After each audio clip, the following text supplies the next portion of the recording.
Coming up on 5 Minute News. In 2020 finale, Trump falsely claims voter fraud as Biden goes on the offensive. Judge rejects GOP effort to throw out 127,000 votes. And Trump says supporters who harassed Biden campaign bus did nothing wrong. It's Tuesday, November 3. I'm Anthony Davis. In the final day of a campaign unlike any other, President Donald Trump charged across the country on Monday, delivering without evidence his incendiary allegation that the election is rigged, while Democratic challenger Joe Biden pushed into states once seen as safely Republican, looking to secure his path to the White House. America stood at a crossroads. Never before in modern history have voters faced a choice between candidates offering such opposite visions as the nation confronts a once-in-a-century pandemic, the starkest economic contraction since the Great Depression, and a citizenry divided on cultural and racial issues. The two men also broke sharply yesterday on the voting process itself, while campaigning in the most fiercely contested battleground, Pennsylvania. The president threatened legal action to stop the counting beyond Election Day. If Pennsylvania ballot counting takes several days, as is allowed, Trump falsely charged that cheating can happen like you have never seen.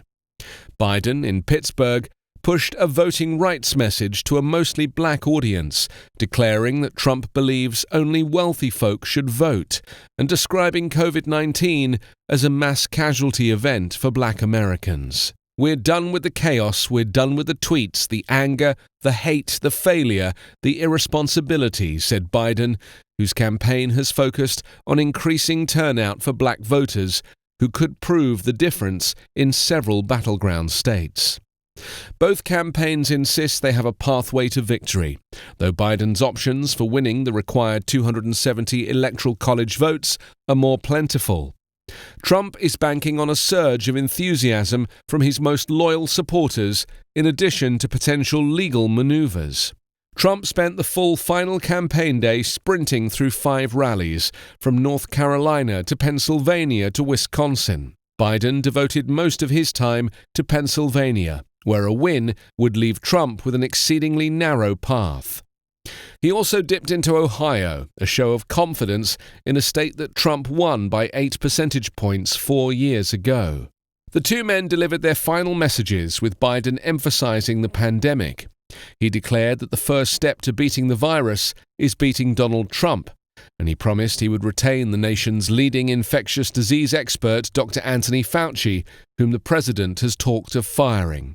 Trump, meanwhile, made only passing mention of what his aides believe are his signature accomplishments, in favor of a torrent of grievance and combativeness. He angrily decried the media's coverage of the campaign, while complaining he was being treated unfairly. Meanwhile, Trump offered no new policies, just more undoing of the protections and regulation Barack Obama put in place.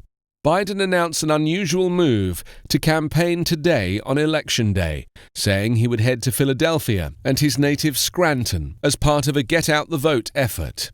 Trump, at least for now, was not scheduled to travel today.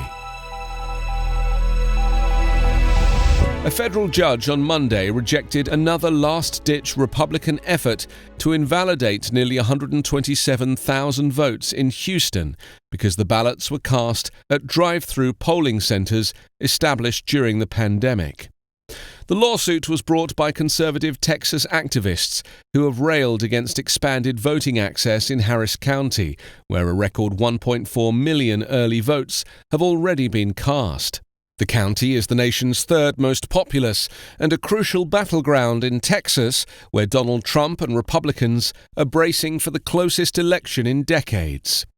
U.S. District Judge Andrew Hannon's decision to hear arguments on the brink of Election Day drew concern from voting rights activists and came after the Texas Supreme Court rejected a nearly identical challenge over the weekend.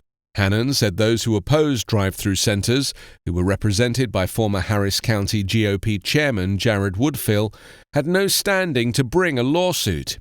He added that people had already voted and that conservative activists had months to bring a challenge sooner. Trump won Texas by 9 points in 2016, but polls have shown Democrat Joe Biden still within reach in America's biggest red state. Democrats also need to flip only 9 seats to reclaim a majority in the Texas House for the first time in 20 years and have aggressively targeted several races in Harris County. Woodfill has been part of a battery of court challenges over moves to expand voting options during the COVID-19 pandemic, with no hint of irony about voter suppression. The president and senior Republican leaders have continued to defend supporters of Donald Trump who participated in a caravan that surrounded and harassed a Joe Biden campaign bus on a Texas highway on Friday. "This story is false," the president tweeted on Monday. "They did nothing wrong." The FBI confirmed it was investigating the incident after videos shared on social media sparked widespread safety concerns. Concerns were also raised after convoys of Trump supporters blocked traffic on highways in New York and New Jersey on Sunday.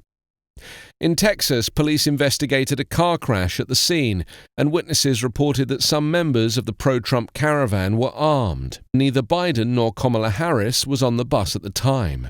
But the incident prompted the Biden campaign to cancel at least 2 events in a state where polling remains tight, as Democrats accuse the president of encouraging supporters to engage in acts of intimidation. The historian Eric Savini, who had flown to Texas to help with Get Out the Vote efforts, posted a video on Instagram that showed a long line of cars with Trump paraphernalia stalled along the highway, waiting for the Biden-Harris bus. These Trump supporters, many of whom were armed, surrounded the bus on the interstate and attempted to drive it off the road, he wrote, adding, "As a historian who studied the rise of the Third Reich, I can tell you, this is how a democracy dies." You can subscribe to 5 Minute News on YouTube with your preferred podcast app. Ask your smart speaker or enable 5 Minute News as your Amazon Alexa flash briefing skill. Please subscribe, rate and review us at 5minute.news. 5 Minute News is an independent production covering politics, inequality, health and climate, delivering unbiased, verified and truthful world news daily.